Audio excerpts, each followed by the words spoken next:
جیسے نوجوانوں نے اپنے ایمان کو بچانے کے لیے کیا کیا تھا، وہ کہاں چلے گئے تھے؟ کہف میں چلے گئے تھے۔ آج کے دور میں بھی ایمان بچانے کے لیے بندے کو کسی کہف کے اندر داخل ہونا پڑے گا۔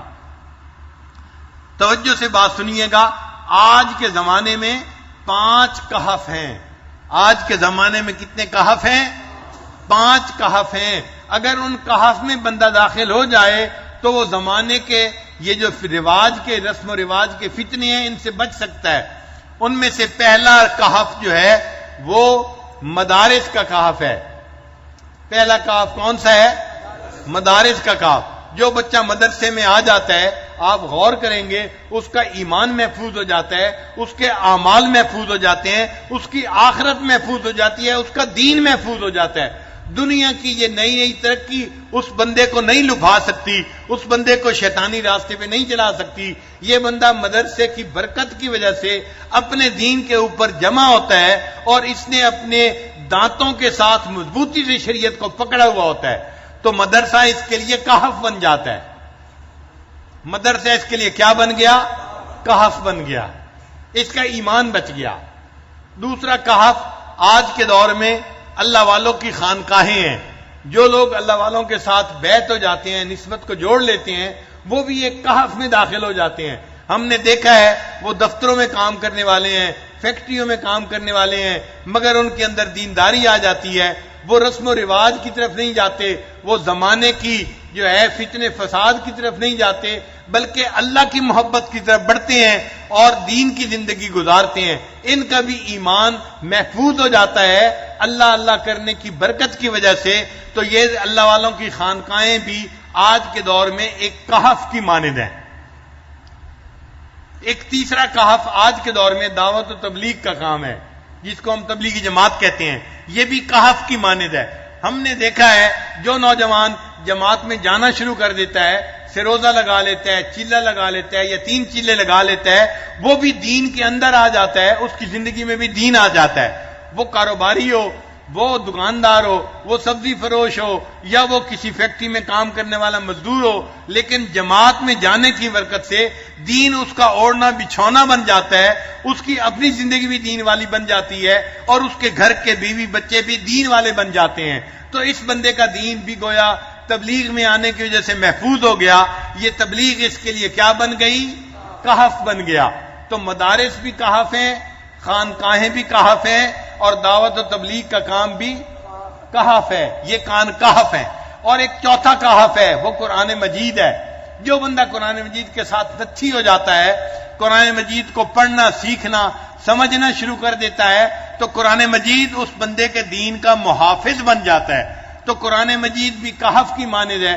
آپ غور کریں، جو نوجوان مسجدوں میں درس قرآن ہوتا ہے ان میں جڑ جاتے ہیں اور درس قرآن روزانہ اٹینڈ کرتے ہیں، ان لوگوں کا دین محفوظ ہو جاتا ہے۔ حالانکہ وہ یونیورسٹیوں میں پڑھنے والے ہوتے ہیں، وہ کام کرنے والے ہوتے ہیں، بازاروں میں بیٹھنے والے ہوتے ہیں، لیکن درس قرآن کی وجہ سے ان کی زندگی محفوظ ہو جاتی ہے۔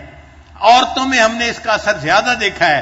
آج کے دور میں اگر آپ دیکھیں تو ہمارے ملک میں ہزاروں جگہوں پر درس قرآن، دورہ قرآن کے نام پر مستورات قرآن مجید کا ترجمہ پڑھا رہی ہوتی ہیں، اور بہت ساری آنٹیاں، نوجوان یونیورسٹی کی بچیاں جا رہی ہوتی ہیں اور پورا رمضان وہ درس قرآن سن کر گزارتی ہیں۔ ان عورتوں کا بھی ایمان محفوظ ہو جاتا ہے، دین محفوظ ہو جاتا ہے، قرآن ان کے لیے کہف بن جاتا ہے۔ قرآن نے ان کے ایمان کو بچا لیا زمانے کے فتنوں سے۔ اور 5واں کہف مکہ اور مدینہ ہے۔ جو بندہ آج کے دور میں مکہ اور مدینہ میں پہنچ جاتا ہے وہ بھی دجال کے فتنے سے بچ جاتا ہے۔ حدیث پاک سے ثابت ہے، نبی علیہ السلام نے ارشاد فرمایا، دجال پوری دنیا کے اندر جائے گا اور اپنے فتنے کو پھیلائے گا، لیکن مکہ اور مدینہ کے اندر داخل نہیں ہو سکے گا۔ تو چونکہ حدیث پاک سے ثابت ہے کہ دجال مکہ اور مدینہ میں داخل نہیں ہو سکے گا، اس لیے مکہ اور مدینہ بھی کہف کی مانند ہو گئے۔ جو وہاں چلا جائے گا وہ دجال کے فتنے سے محفوظ ہو جائے گا۔ تو کتنے کہف دنیا کے اندر ہوئے؟ 5 کہف ہوئے۔ ایک کہف کون سا ہوا؟ مدرسے کے ساتھ جڑ جانا۔ چنانچہ آج کے دور میں یونیورسٹی کی بچیاں، کالج کی بچیاں، میڈیکل ڈاکٹر بچیاں جو مدارس کے ساتھ جڑ جاتی ہیں، وفاق کا نظام پڑھنا شروع کر دیتی ہیں، وہ ڈاکٹر بچیاں ہوتی ہیں مگر ان کی تہجد قضا نہیں ہوتی، ان کی نماز قضا نہیں ہوتی، وہ پردے دار، وہ بہت ہی زیادہ پاک دامن بچیاں بن جاتی ہیں. ان کی زندگی کے حالات پڑھتے ہیں تو حیران ہوتے ہیں کہ پہلے وقت میں تو بڑی بڑی جو ہے ولیہ عورتیں بھی ایسی زندگی نہیں گزارتی تھیں جیسی زندگی یہ نیک آج کی بچیاں گزار رہی ہیں. تو ان کے لیے یہ مدرسہ ایک کہف بن جاتا ہے جو ان کے ایمان کو بچا لیتا ہے. اور دوسرا کہف کون سا ہے؟ خانقاہ، اللہ والوں کی خانقاہیں جہاں بھی ہیں. یہ خانقاہیں بندے کو اللہ سے جوڑتی ہیں، اللہ کے ذکر سے جوڑ دیتی ہیں.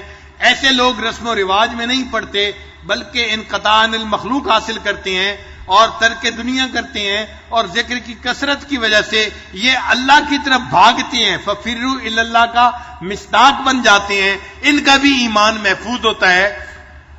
اس لیے یہ خانقاہیں ان کے لیے بھی کہف کی مانند بن جاتی ہیں. اور تیسرا کہف کون سا ہوا؟ دعوت و تبلیغ کا کام.